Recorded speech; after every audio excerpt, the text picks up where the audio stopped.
ठीक है, energy operator का क्या एक्सप्रेशन आया था हमारे पास?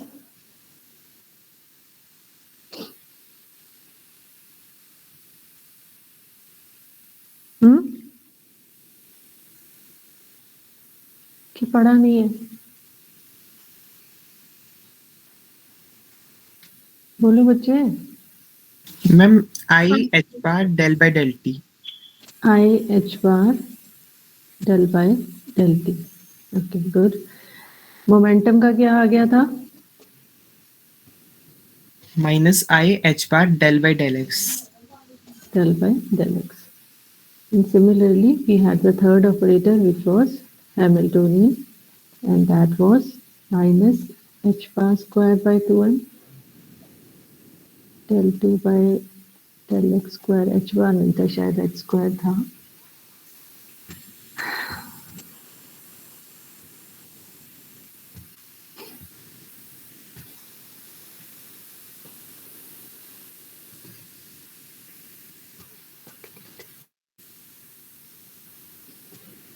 Okay. Plus dx. That was our Hamiltonian operator. और इसके अलावा जो basic operators में आता है, that is position. Okay. So this is position operator.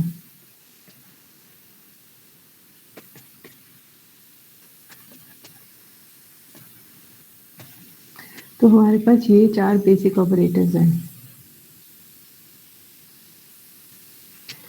और ये 4 जो बेसिक ऑपरेटर्स हैं, they correspond to 4 physical quantities. This corresponds to position, momentum, energy, total energy, and this also total energy. अब ये सारे फिजिकल क्वांटिटीज की measurement कैसे करते हैं हम? अगर हमारे पास एक पार्टिकल है, let's say we have a particle,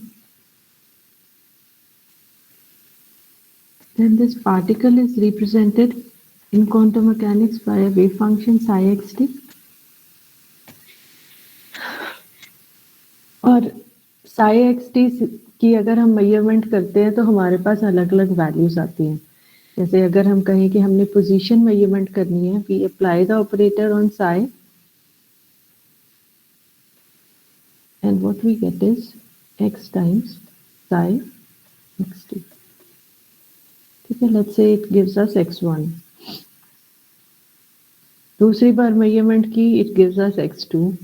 तीसरी बार मेजरमेंट की, it gives us x3. तो हमारे पास अलग अलग वैल्यूज आ रही हैं.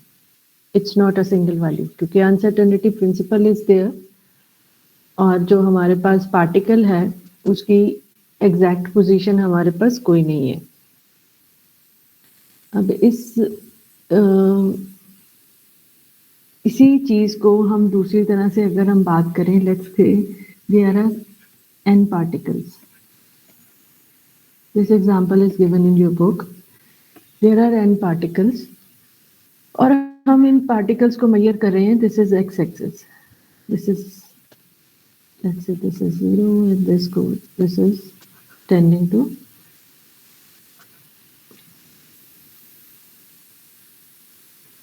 -x. ओके, तो हम जब अलग अलग पार्टिकल्स की मेजरमेंट करते हैं तो हमारे पास, लेट्स से यहाँ पे हमारे पास आ रहे हैं n1 पार्टिकल्स, यहाँ पे आ रहे हैं n2 पार्टिकल्स, यहाँ पे आ रहे हैं n3, यहाँ पे आ रहे हैं n4 and here we have nn. तो ये टोटल जो है हमारे पास n1 plus n2 plus n3 so on plus nn, they sum up to give n particles. ठीक है, अब इन पोजीशंस को हम कह सकते हैं this is x1, this is x2, x3, x4 and xn. इसका मतलब है एक तरह से हम कह रहे हैं एक एक्सिस ले लिया, एक लाइन ले ली, उस लाइन पे हमने पार्टिकल्स बिखेर दिए. हमारे पास n पार्टिकल्स हैं, हमने we scattered it along the x axis and then we made the measurement at different points x1, x2, x3 और हर पॉइंट के कॉरेस्पॉन्डिंग हमारे पास अलग अलग नंबर ऑफ पार्टिकल्स आए. टोटल नंबर ऑफ पार्टिकल्स हमें पता है n है. तो जो एवरेज वैल्यू होगी या एक्सपेक्टेशन वैल्यू आएगी x की, that's represented by this symbol that is given by n1 x1 plus n2 x2 plus n3 x3 to on up to xn, okay, divided by n1 plus n2 plus so on up to n. Okay, so इस particular case में हम इस example में हमने क्या consider किया, हमारे पास n particles हैं, उनकी हमने पोजीशंस मेजर की हैं along the X axis and we found that there were different number of particles at different positions. So average value of the position or expectation value that has been evaluated by, एक तरह से ही weighted mean हो गया. तो यहाँ पे तो हमने कहा n पार्टिकल्स हैं. जब हम एक पार्टिकल कंसिडर करते हैं तो उस केस में हमारे पास अलग अलग पोजीशंस आती हैं पार्टिकल की, बट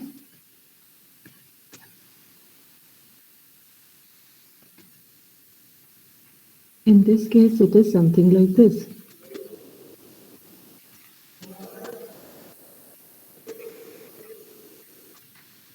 ये क्या है, एक तरह से this corresponds to the probability of the finding of the particle to be at x1, isn't it? यही है ना. यहाँ पे भी अगर हम इसको ब्रेकअप कर लें और लिख दें n1 over n times x1,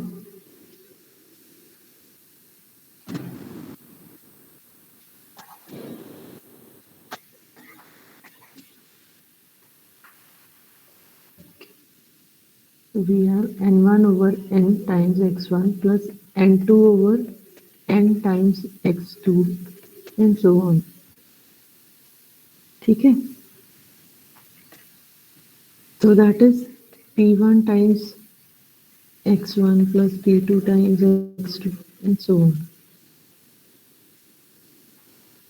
उसी तरह यहाँ पे हम क्या कह रहे हैं, हम कह रहे हैं एक ही पार्टिकल है, तो उसकी जो प्रोबेबिलिटी है, तो इस पर्टिकुलर केस में अगर हम एक्सपेक्टेशन वैल्यू की बात करते हैं, which is probability of finding the particle, what it is.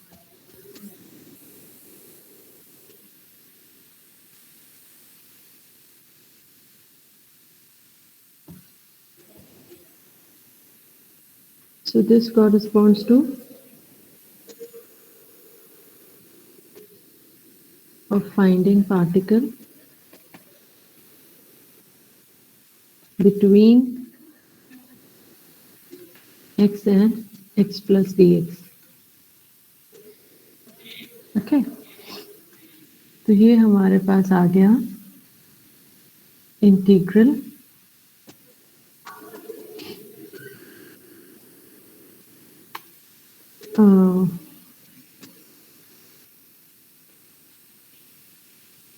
x times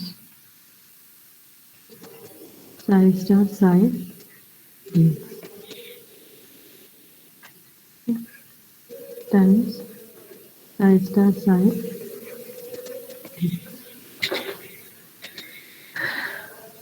okay,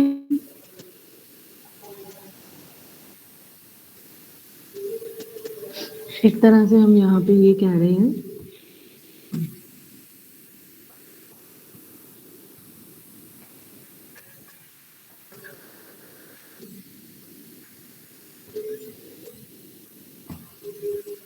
यहाँ पे हमारे पास जो वैल्यू थी this n1, that over here corresponds to probability of finding the particle between these 2 points, that is given by x into psi star psi. ये probability है.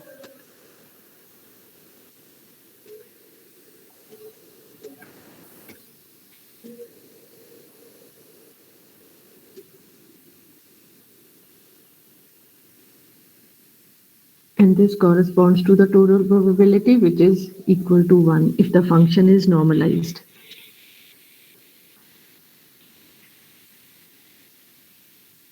एक बार मैं फिर से इसको एक्सप्लेन करने लगी हूँ. ये आप क्लासिकल मैकेनिक्स में इन जनरल पढ़ते हो कि हमारे पास अगर n पार्टिकल्स हैं and n1 n2 they are at different locations x1 x2 x3, then जो हमारी एक्सपेक्टेशन वैल्यू आएगी that will be n1 times x1 plus n2 times x2 and so on divided by total number of particles. और इसकी जगह अगर हम consider करते हैं expectation value for a single particle, which is in the case of quantum mechanics, तो ये n1 की जगह आ जाएगा p1. This will be replaced by p1. That is probability for the particle to be at this position. This will be replaced by p2. Probability of the particle to be at this position. And similarly for the rest of the things. तो हमारे पास इस particular case में एक तरह से यहाँ मैंने integral लिखा है, इसको आप इस तरह से भी लिख सकते हो. Summation p1 x1 plus p2 x2 plus p3 x3 so on up to pn xn. यहाँ समीशन ये आएगा over p1 plus p2 up to pn, और यहाँ हमारे पास आ जाएगा summation pi xi over summation pi. और अगर हमने because x is a continuous variable, x की discrete values नहीं है, it has a continuum, so this can be written as px dx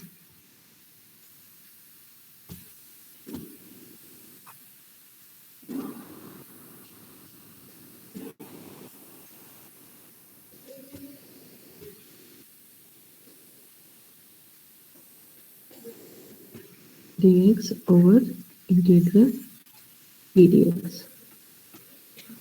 ठीक है? Is it okay?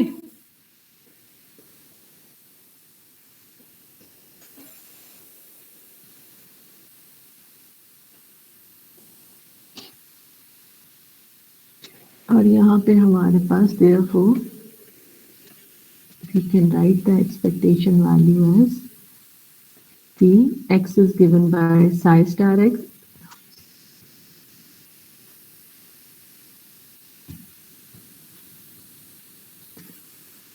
p is given by psi star c times x dx over integral psi star psi dx. Okay, और यहाँ पे हमारे पास x है. इसी तरह हम किसी भी polynomial in x, we can evaluate the expectation value g times psi star psi dx over integral psi star psi dx. Okay.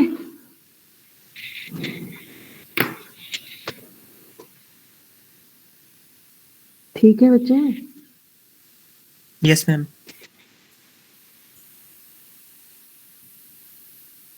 Is it clear to all? Yes, ma'am.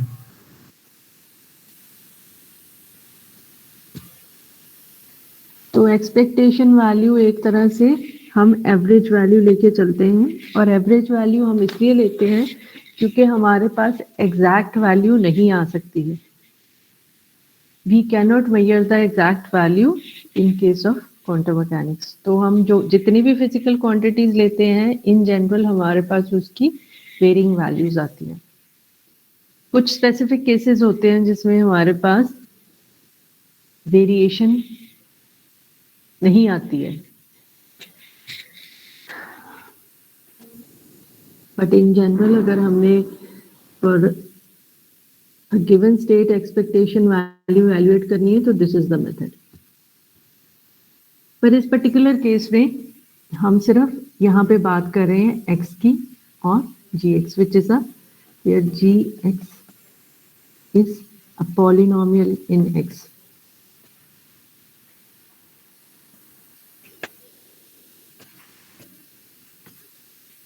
Okay. अब इसकी बजाय अगर हम बात करें अब मोमेंटम की, तो momentum is given by minus I H bar del by del X, और अगर ये एक्सप्रेशन है मोमेंटम का, तो उस केस में तो this same expression cannot work out all the time. पहली बात ये कि अगर x की वैल्यू हमारे पास प्रिसाइज आ रही है, that implies he cannot be measured precisely.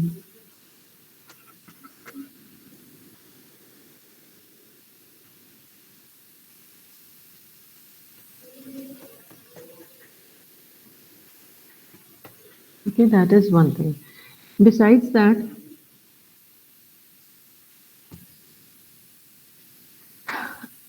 यहाँ पे हमने ये जो एक्सप्रेशन लिखे हैं, in case of momentum operator, that matters. The order of psi star and the operator matters. Like if we are evaluating the expectation value of P, that will be given by psi star P psi dx over psi star psi dx. अब इस particular case में सिर्फ यही order work करता है. Let's see Y.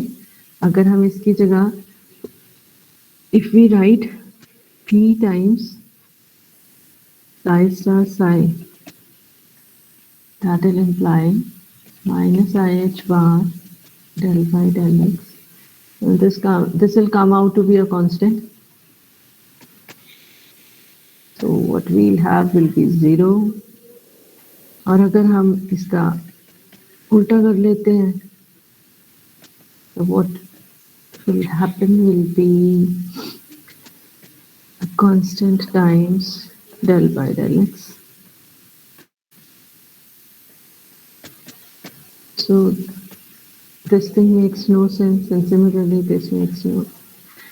This of course is not something which is acceptable, because अगर इस तरह से लेंगे तो ये तो probability है. It will always tend to 0. It will always come out to be 0, because differential with respect to x of a constant will always be 0. So that is something which is wrong. And over here, this del by del x of, because there is no function over here, that itself makes no sense. So these two orders cannot be used, and what will be used will be this order. Okay. तो हाँ, यहाँ पे हम लिख सकते हैं इसको Sai star Sai x, because यहाँ पे एक्स इज, अगर हम ये कहें कि x is acting on Sai, it will give Sai times. So it's polynomial in x only. तो उसको साई से हम सीधा सीधा मल्टीप्लाई कर सकते हैं. That is not going to make any difference to the expression of psi. पर जब हम डिफ्रेंशिएट करेंगे, in that case the function has to be a proper function. यहाँ पे अगर हम x को रिप्लेस कर x टाइम्स psi और psi स्टार लिख देते हैं, तो x acting on psi will again give you x times psi star. तो इस पर्टिकुलर केस में कोई फर्क नहीं पड़ता अगर जब हम x या और it is replaced by gx, that is the polynomial in x. But when it is momentum operator or energy operator, in that case the order matters. और जो general expression है of any operator g, अगर उसकी expectation value निकालनी है, तो that will be given by psi star g psi dx over psi star psi dx. So that's the most general expression, which works for all the operators. ठीक है.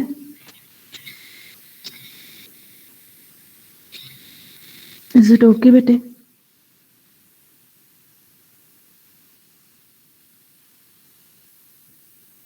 Yes, ma'am. Okay,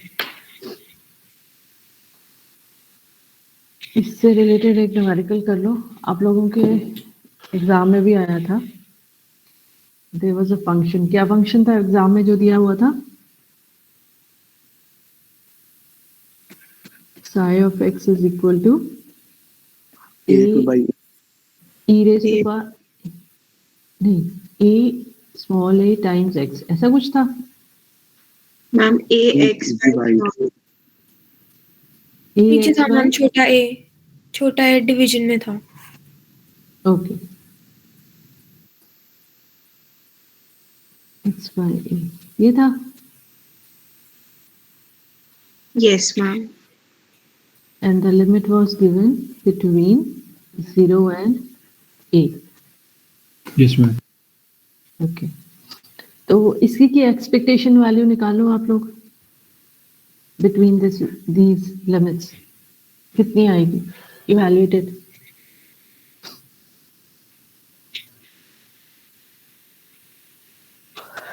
दोनों operators की निकालो, x की भी और p की भी।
हो गया बेटे?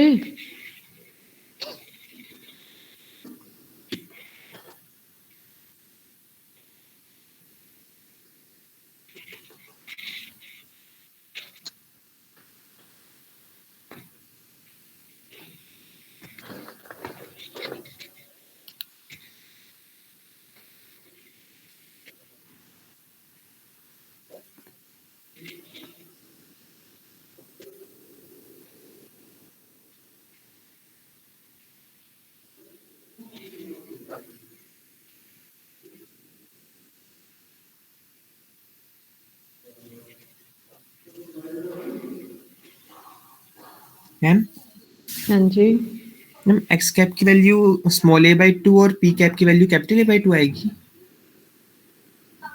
x कैप की value small a by 2 and p की स्मॉल मैम p की कैपिटल a by 2 आ रही है।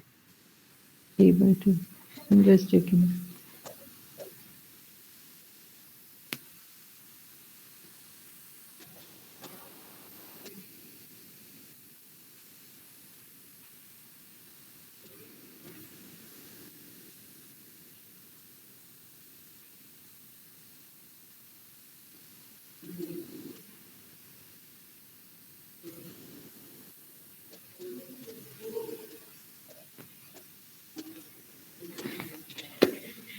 स्मॉल x कैप की वैल्यू a by 2 कैसे आ रही है आपके पास?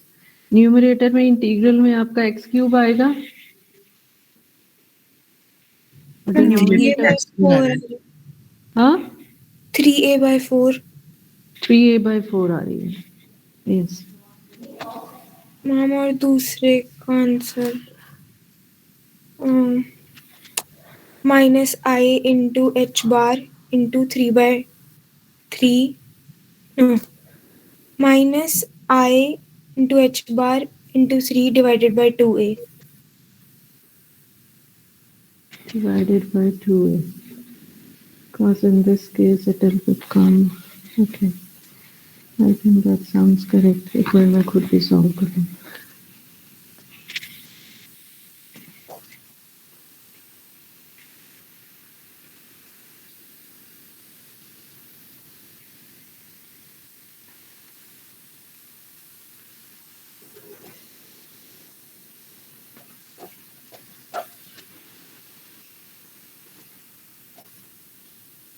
हाँ ठीक है बेटे यही आ रही है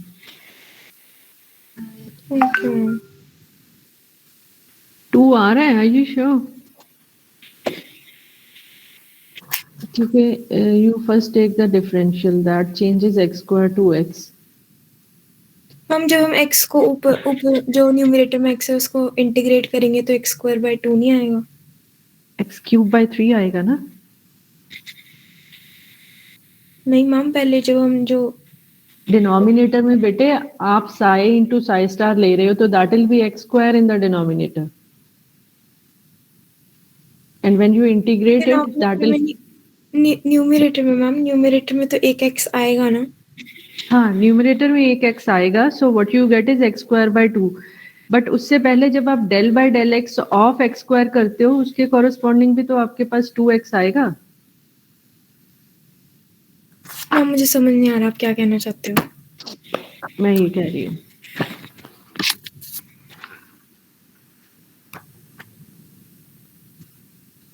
जब आप x आ गया है सबका x कैप आ गया है सबका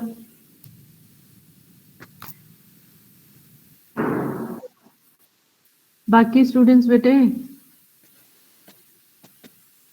मैम एक्स कैप आ गया पी कैप नहीं आया ठीक है here we have dx over psi star psi dx this is 0 to a and this is also 0 to a p cap हमारे पास ये है यहाँ आ जाएगा 0 to a here we have psi star will remain same तो यहाँ पे हमारे पास आ गया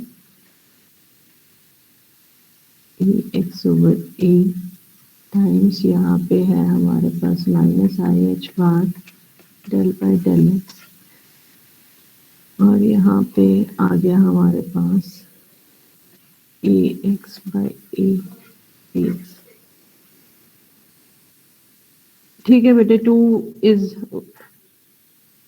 करेक्ट जो आप बोल रहे हो यहाँ पे what it will come will be a by a square x square dx तो यहाँ पे आ जाएगा हमारे पास -i/h bar will come outside and similarly a square over a square will take outside और डिनोमिनेटर में भी हमारे पास a square by a square बाहर आ गया तो यहाँ हमारे पास आ गया 0 to a del by del x of x that will be 1 so here we will have x dx और नीचे हमारे पास आ जाएगा integral x square dx this gets cancelled and what you get is -i/h bar और यहाँ हमारे पास आ जाएगा x square by 2 0 to a and in the denominator it will be x cube by 3 0 to a so what you get is -i/h bar into 3 over 2a okay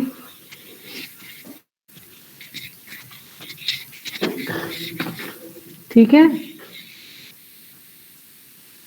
yes ma'am यही आ रहा है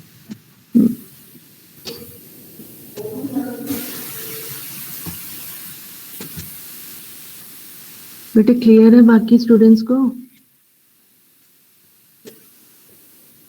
Yes, ma'am. Anish, is it clear? Yes, ma'am. अनुज, आपको हो गया clear? Yes, ma'am. Okay. So next important thing in the list is commutating operators or commuting operators.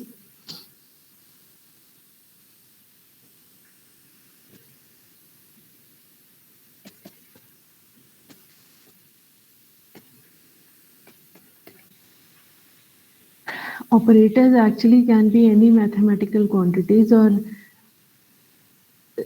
जो mathematical quantity specifically physical quantities को represent करती हैं, they are called observables.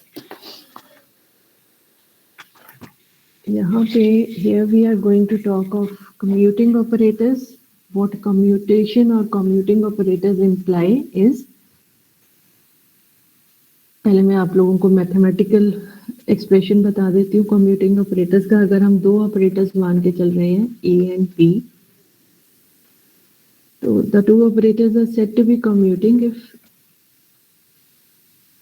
AB, ये commuting operators के corresponding और commutation की corresponding bracket है, और it gives us AB minus BA. Okay, अभी ये सिर्फ आप एज मैथमेटिक्स कंसिडर करो. दो ऑपरेशंस हैं which are represented by these two operators. Operations आप कुछ भी मान सकते हो, you are measuring position or you are measuring momentum, whatever. और इन दोनों की कॉम्यूटेशन को हम इस तरह से लिखते हैं, that is A into B minus B into A. And what does this imply? अगर तो AB is equal to BA, that implies A and B commute. Or if it is not equal to each other, it implies non-commutation.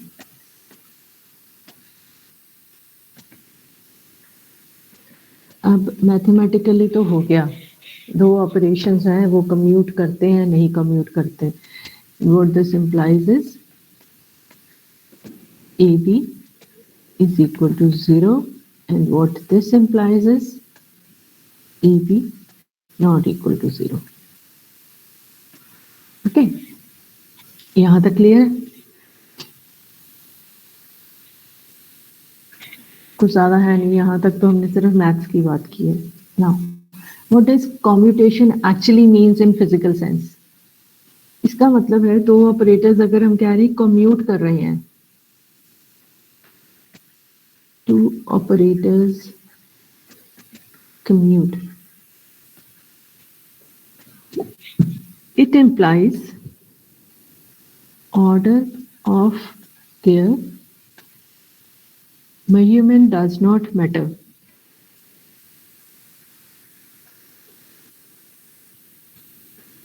Does not matter. अब इसका क्या मतलब हुआ? Anybody will clarify this line?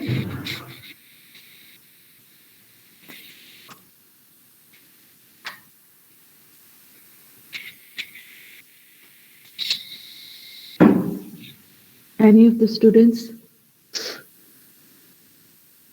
जब चीजें समझ ना आए ना, या कुछ कॉम्प्लिकेशन फील हो रही हो, तो हमने ऑपरेटर्स कौन से बात की हुई है अभी तक? We have talked about position, we have talked about momentum, about energy, about Hamiltonian. उसमें से सिंपलेस्ट ऑपरेटर्स कौन से हैं? सिंपलेस्ट ऑपरेशंस कौन से हैं जो आपको फेमिलियर लगते हैं?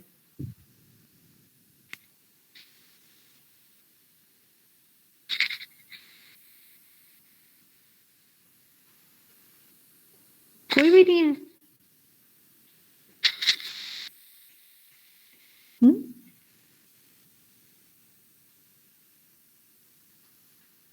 बोलो बेटे.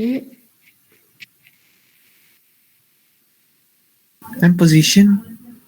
Position and momentum. Yes, ma'am. तो अगर हम पोजीशन और मोमेंटम कंसिडर करते हैं, व्हाट इट इम्प्लाइज इज कि अगर हम पहले पार्टिकल की पोजीशन मेजर कर लेते हैं और फिर मोमेंटम मेजर करते हैं, या हम इसका उल्टा कर देते हैं, पहले मोमेंटम मेजर कर लेते हैं फिर पोजीशन मेजर कर देते हैं।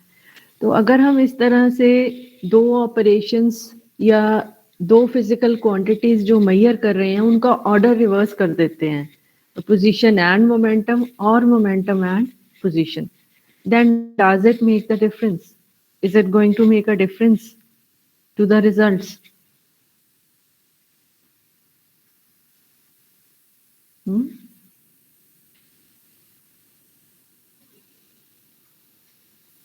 आएगा, फर्क पड़ेगा? Hmm?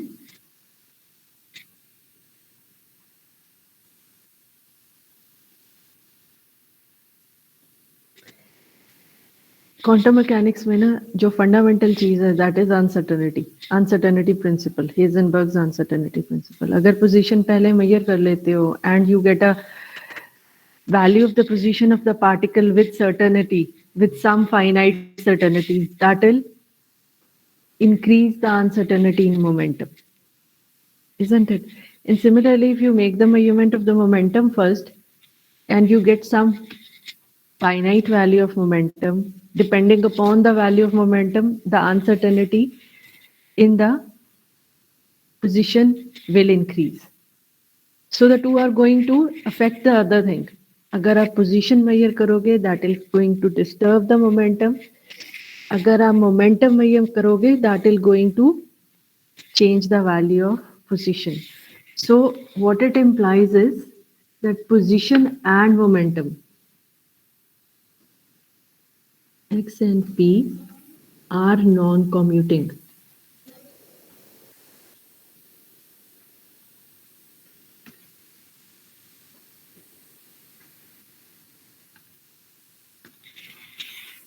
Okay, is it making sense now? Yes, ma'am. So we can say यहाँ पे हम ये चीज प्रूव भी करेंगे. Let's consider the commutation relation between x and p. So in this case, consider it to be acting on psi. So this will become xp minus px times psi. So what it gives is x times minus ih bar del by del x minus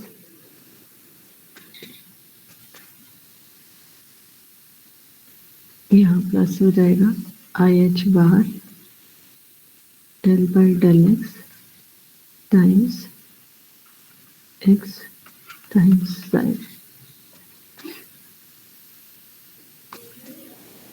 So what we get over here is x times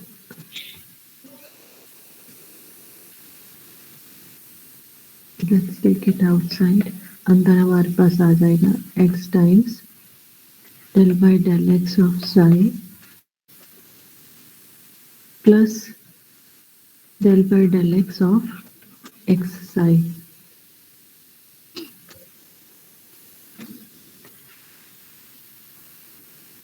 So it gives us minus ih bar del psi by del x plus यहाँ हमारे पास आ जाएगा this will give us psi plus here we'll have x del psi by del x. यहाँ कहीं negative sign आएगा, हमने एक बार निकाला तो this will get negative.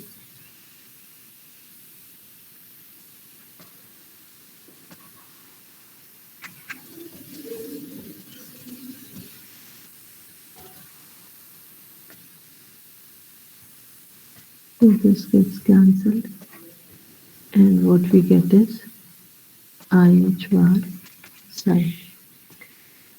So this implies XP equal to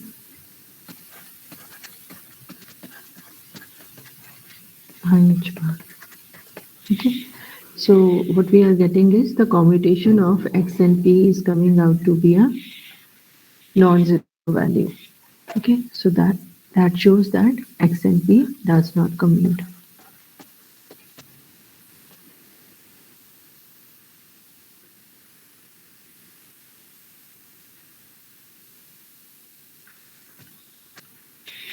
Okay. आपकी अभी क्लास है कोई इसके बाद?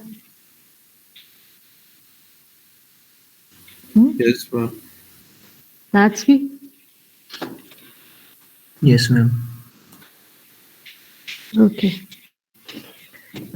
Tomorrow we will be doing two things.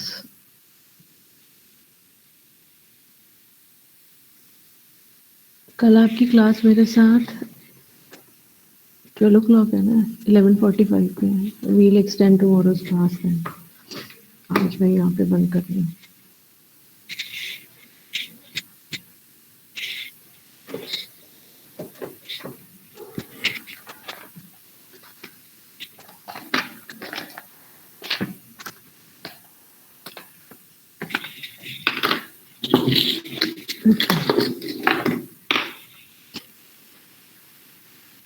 आकृति, Present, ma'am. आरव,